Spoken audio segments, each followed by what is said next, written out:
Parlons un peu pour comprendre comment Lilith, Satan et compagnie s'y sont pris pour nous tenter tous, à commencer par Ève, de l'épidémie dionysiaque. Le 29 du 2 2012, il y a eu une conférence de Pierre Toubiana, psychothérapeute à Paris. Il nous a expliqué: Dionysos, fils de Sémélé et Zeus, amène la folie, ou manie, du vin. C'est le mythe des bacchantes. C'est le dieu qui a inauguré les orgies dans les montagnes, les bacchanales. Ceci vient d'une conférence d'Éric Pierre Toubiana, qui a écrit le dico de toutes les addictions. Le problème est Dionysos, dieu fondamental à tous les problèmes d'addiction.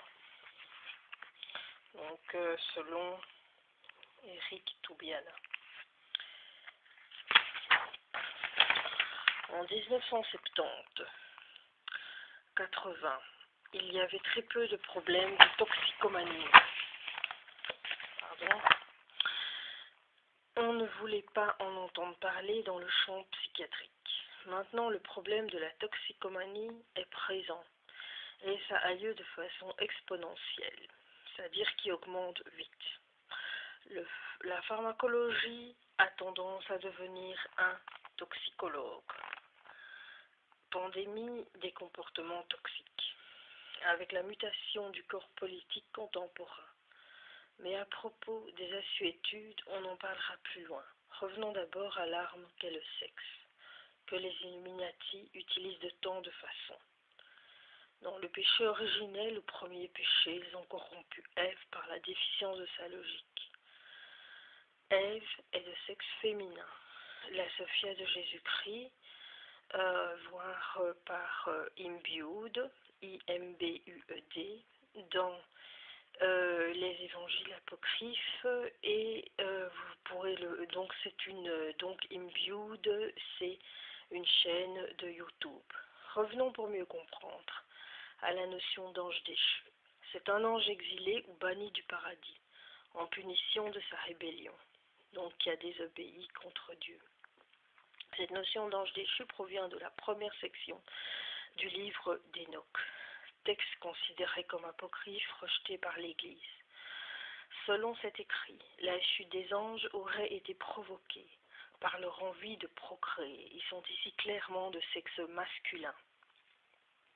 Voir Enoch 6, 1, 4, Pléiade 1987, plus Bible Genèse 6, 4. Comment es-tu tombé des cieux, astre du matin, fils de l'aurore? Comment as-tu été jeté par terre, toi qui vassalisais toutes les nations? L'astre du matin, c'est Lucifer, Satan. Voir Bible Isaïe 14, 12, plus 14, 4. Comment Ève a été chassée du paradis? C'est par un délire implanté dans sa tête, qui manquait de logique, par le serpent, appelez-le comme vous voudrez, le tentateur. Un délire est dans le domaine psychologique une perturbation globale, parfois aiguë, parfois réversible, parfois chronique du fonctionnement de la pensée, entraîne des troubles. Alors, explication. Une personne adulte abuse une adolescente. Elle la flatte excessivement, elle lui promet monts et merveilles, elle lui fait perdre confiance en ses proches, elle lui dit que tout est permis, lui fait prendre des substances hallucinogènes et ça y est, le tour est joué.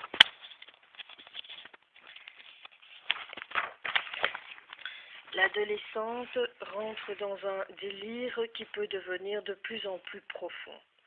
Pour les signes et symptômes, il est difficile pour une personne non avertie de reconnaître un délire.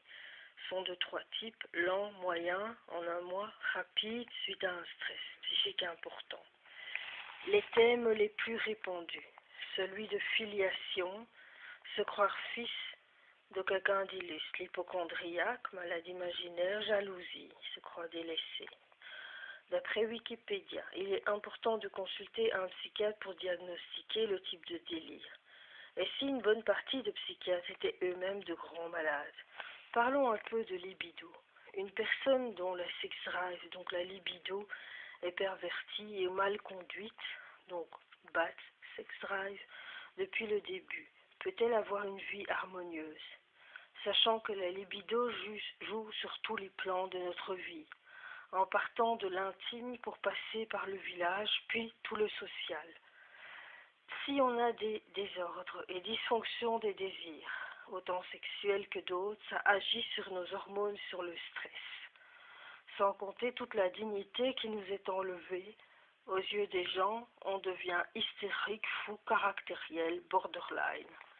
Il y a une grande différence entre une femme malade et stigmatisée, donc victime, et son bourreau, complice d'un pervers narcissique. Pour la victime, il s'agit de faire un choix. Soit elle reste collée et attachée et vit dans le drame, de Scott Masgrave, spécialiste en mots chroniques, soit elle quitte la colère, comme je vous l'avais expliqué avec la façon adulte et enfant de prendre le problème.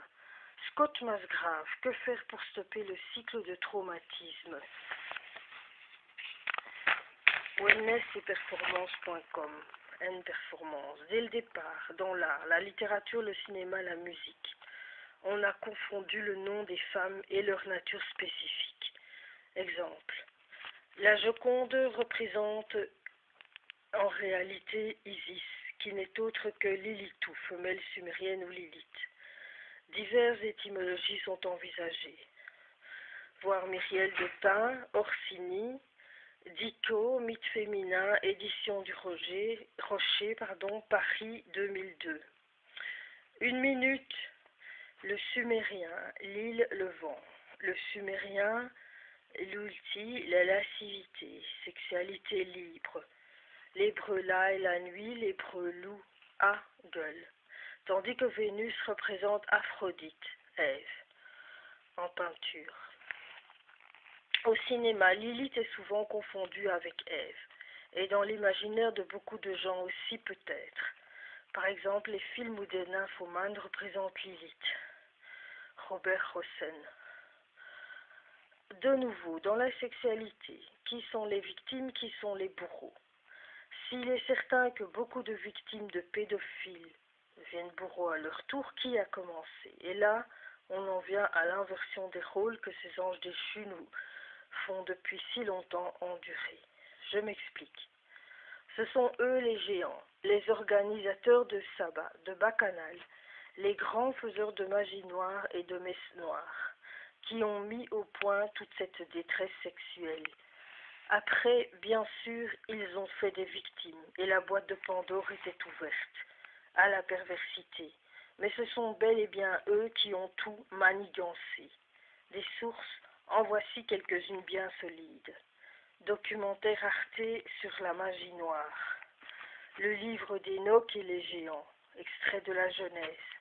Livre sur la sexualité dans la magie, Luc Verbeek, édition Famo 1980. Alors, Paul Ponceau, le plan secret du diable, Bluebeam plus Internet. Il est grand temps de réveiller nos consciences. La torture et la surveillance systématique.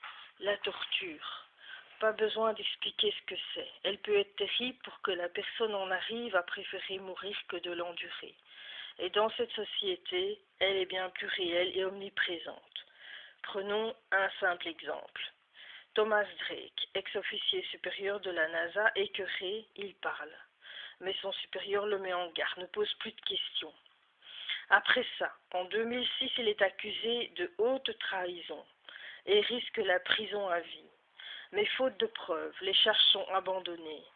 Suite à ça, il a déclaré « Dans une société surveillée, étant objet de la surveillance, vous êtes automatiquement suspect. » Cela se trouvait dans le documentaire 2015 Arte, Un œil sur vous, citoyens sous surveillance, par Alexandre Valenti. Sécurité, donc, de qui? Protéger ou conserver la sécurité nationale.